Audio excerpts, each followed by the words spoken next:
Hi, everyone, and welcome to this week's episode of Recovery Talk. This week, I want to talk about something that I hear quite a lot, and that is once an eating disorder, always an eating disorder. Is recovery actually possible? Is full recovery possible? Or would you always have to just deal with the eating disorder voice just being there in the background, creating chaos? Here's what I believe. I believe that full recovery is absolutely possible. I have fully recovered myself, and I've seen other people fully recovered and stay fully recovered without relapsing. I don't think relapse is just something that's inevitable when you are recovered from an eating disorder. Like a relapse, it's guaranteed to happen. Does it very often happen? Absolutely. But it's not something that is doomed to happen, right? But here's the other thing that I believe and have science to back up for.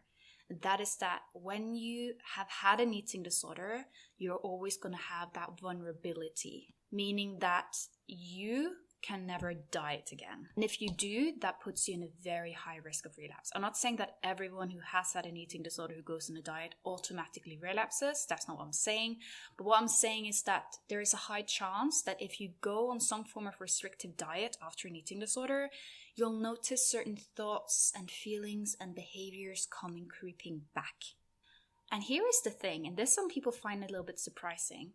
This can very often happen also with unintentional weight loss and unintentional, I wouldn't call it restriction because it's unintentional, but unintentional undereating. So for example, imagine if you have the flu for a week or you have a stomach bug for a week and you just lose all your appetite. Maybe you're throwing up and you find it very hard to just keep food down in general. And you might lose a little bit of weight during this week as well. I mean, there's a bit of a limit to how much weight you can lose in a week. That's actually body weight.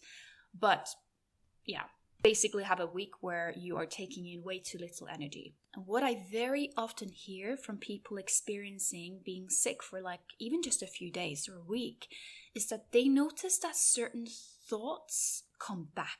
And of course, it's not like they intentionally chose, yay, I'm going to go get the flu, right? Or, oh, I'm going to get the flu so I can lose a bunch of weight and not have appetite for a week. I mean, if someone's doing that, that kind of would suggest that they're in the active stages of an eating disorder, because a healthy, non-eating disorder person wouldn't think that way. And if they do, I would probably argue that you're heading a little bit more towards the disordered side of things, right? So essentially, what I often hear from people who experience having a week of the flu or stomach bug or maybe some dodgy side effects from starting a medication, could be anything really, is that they notice that certain thoughts and behaviors try and come sneaking back.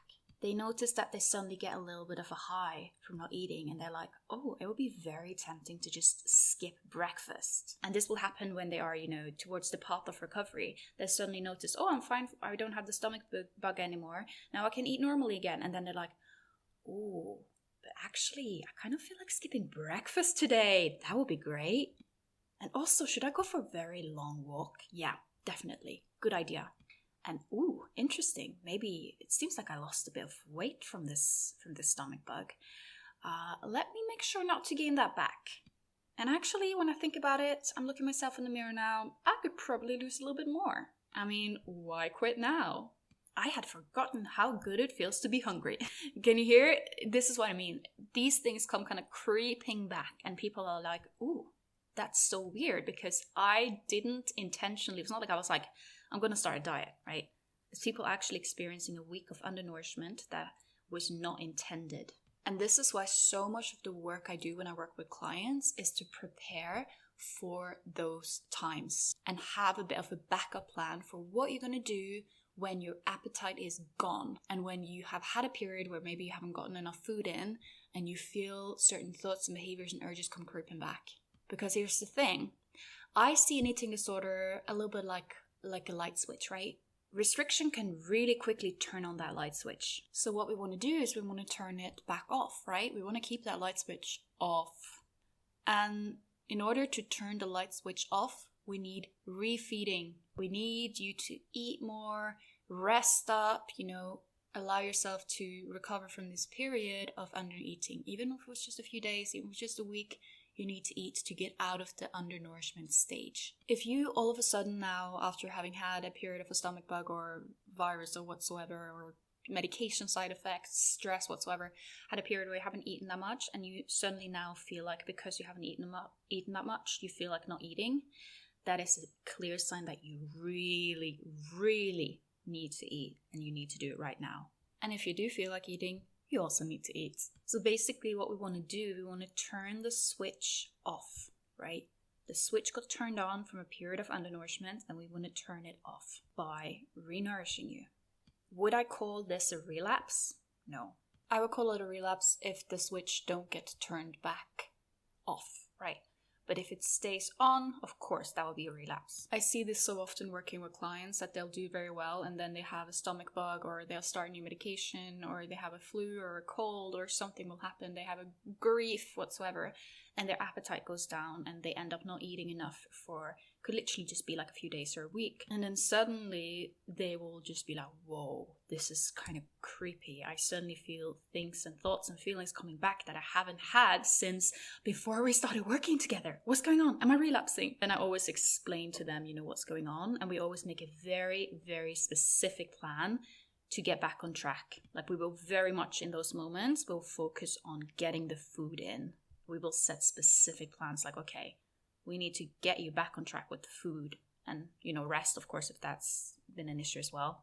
And what I see time and time again is that these thoughts and feelings, that little period of undernourishment triggered, those feelings tend to go away when the person gets back on track with, food and nourishment and rest and all of those important, great things that we need in recovery. And I think being aware of the switch is so important, because if you know that there is a switch there, and you know that you actually can have power of turning that one on and off, right?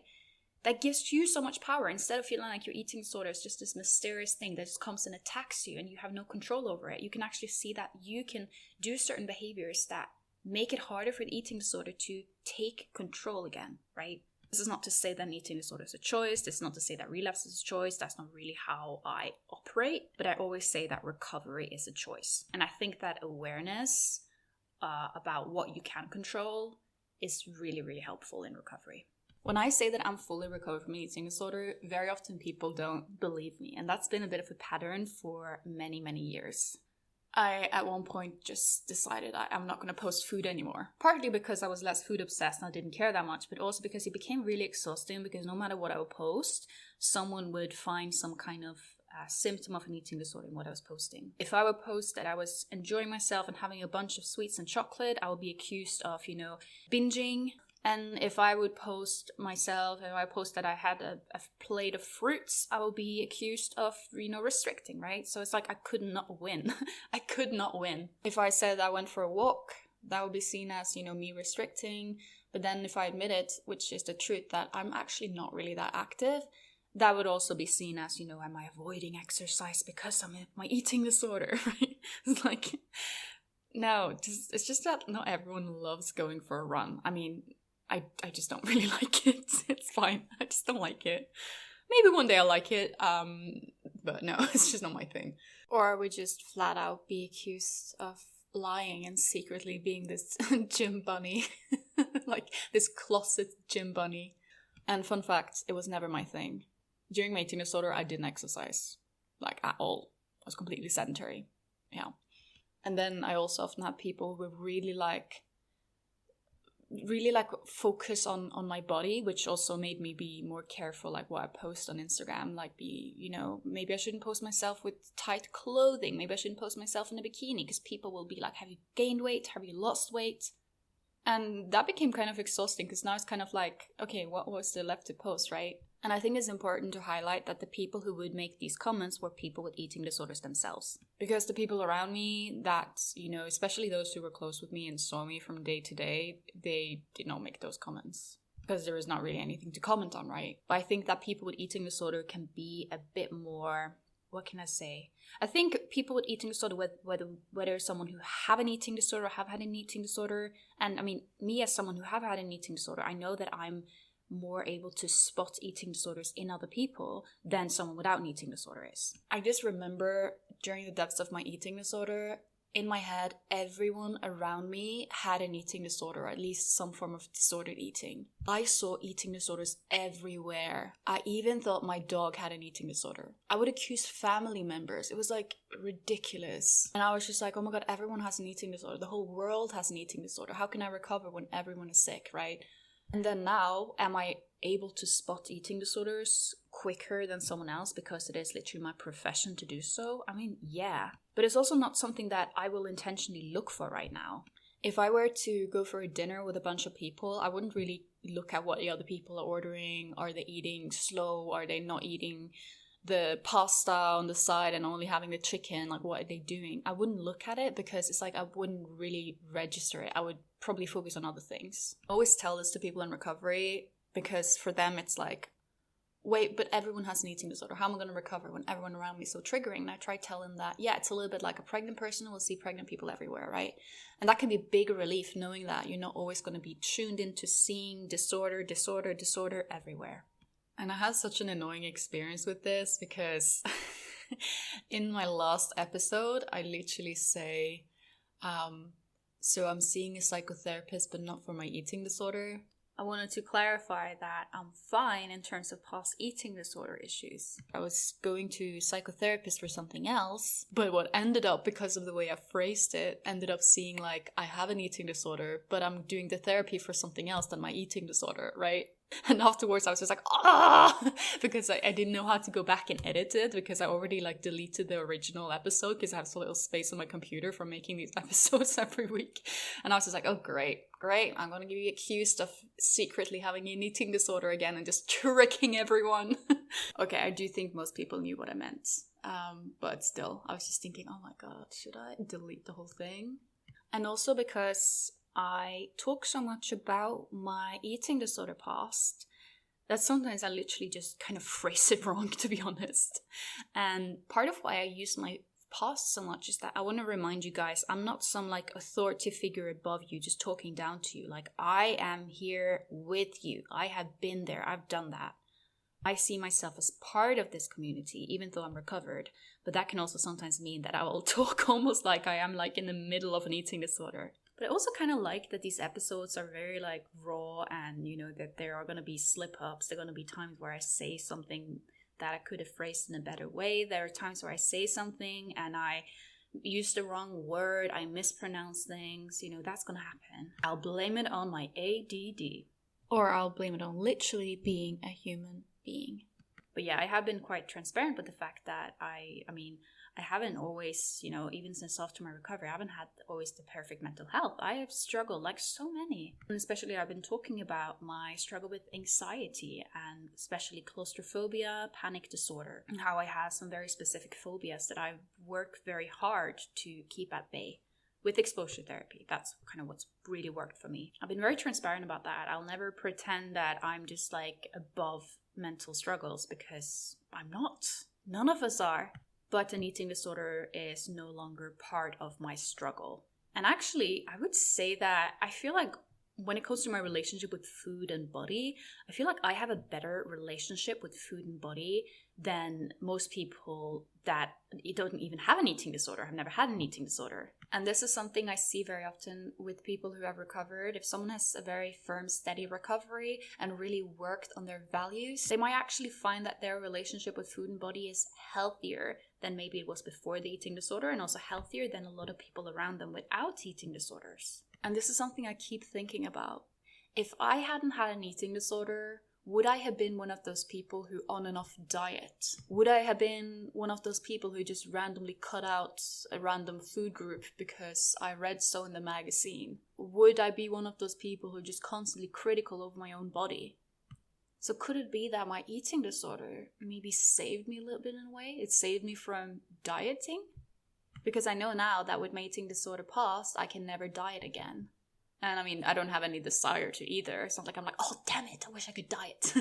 But it's just not more that like I'm dieting. I've seen right through it. I know how bullshit it is. I know that it doesn't work. I know that it just goes against any biology, and it's just not sustainable. It's not healthy. It's, yeah, go on and on about that. But I just wonder, would I have that knowledge if it wasn't for my eating disorder forcing me to learn it the hard way? And this is not to say, oh yeah, getting an eating disorder is great because then you learn diet culture is bullshit and you learn you can never diet again. That's absolutely not what I'm saying. But I think for me, it's so important to be able to look back at past experiences and see, did anything good come out of it?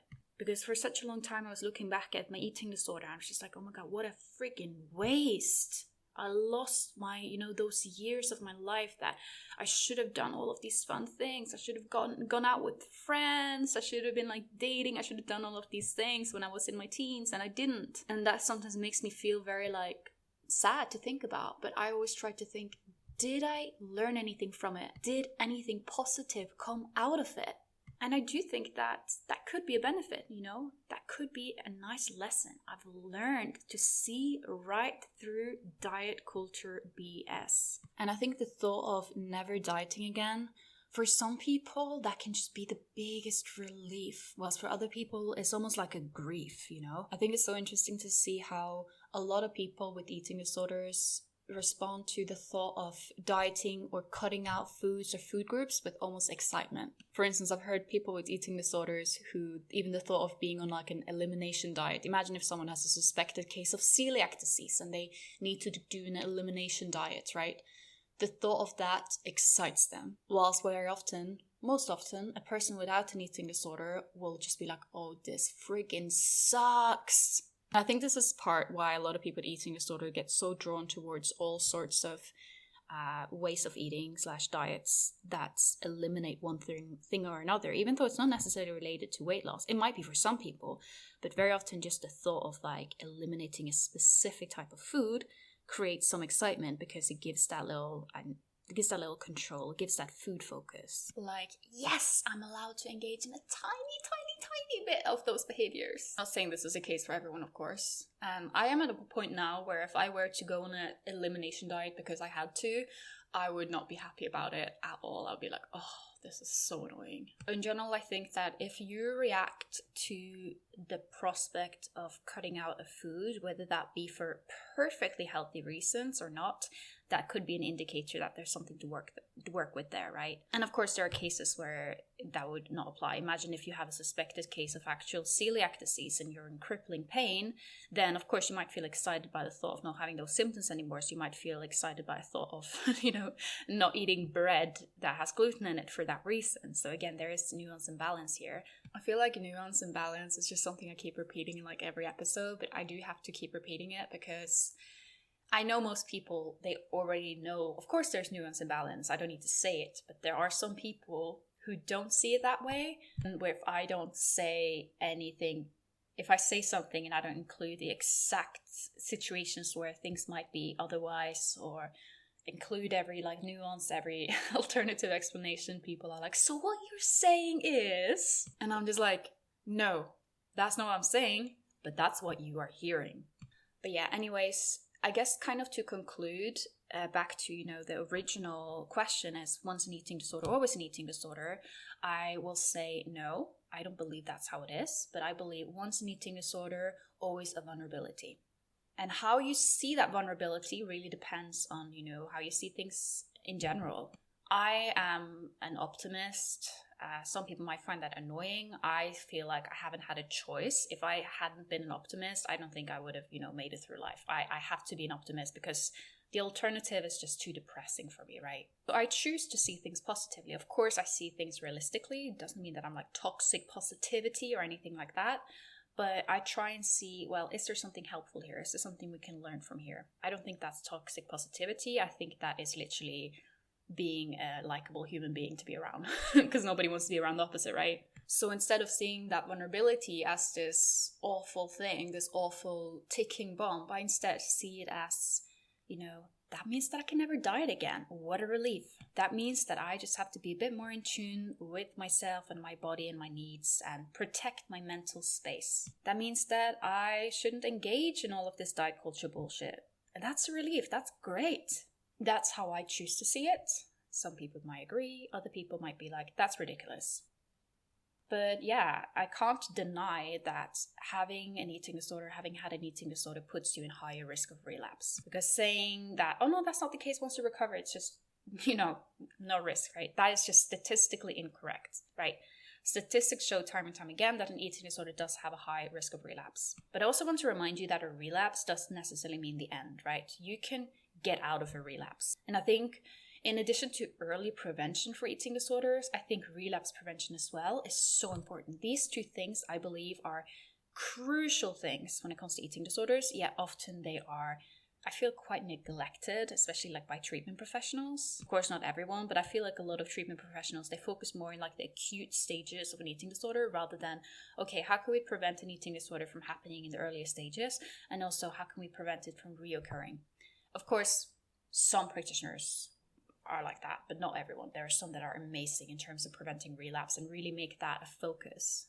So I think that it is overall important when you have had an eating disorder, just be aware that you do have this potential vulnerability and make a bit of a plan with yourself. What will you do if things get difficult in the future? This does not mean, oh, what will I do the next time I relapse? Because again, seeing it that way, that's quite pessimistic, right? But being prepared, like, okay, what do I do if I experience, maybe my dog dies or maybe I get a stomach bug? What can I do to be more steady throughout my future potential triggers? And if you're working with a good coach or therapist or whatsoever, you can work together on making a plan. I literally just call it relapse prevention plan, where we look out for what are the red flags, what would we do if there was a potential trigger in someone's life, what action steps would they make. Sometimes this will involve having like a backup meal plan that is high calorie, that you can just go over to mechanical eating.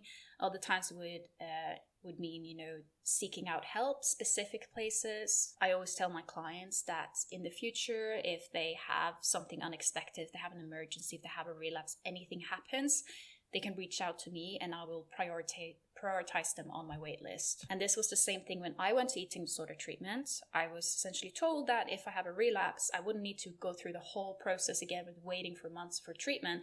I would be prioritized on the list because they wanted to kind of catch it early, because I'm a former patient, right? And I do the same with my former clients. This is something that people in the healthcare system often, but not always do. I believe it's absolutely crucial. I'm not looking for people to just, when I work with people, I'm not looking for them to just do well while they're working with me. I'm looking for them to do well forever and to have the tools able to handle difficult thoughts and emotions and urges for the future.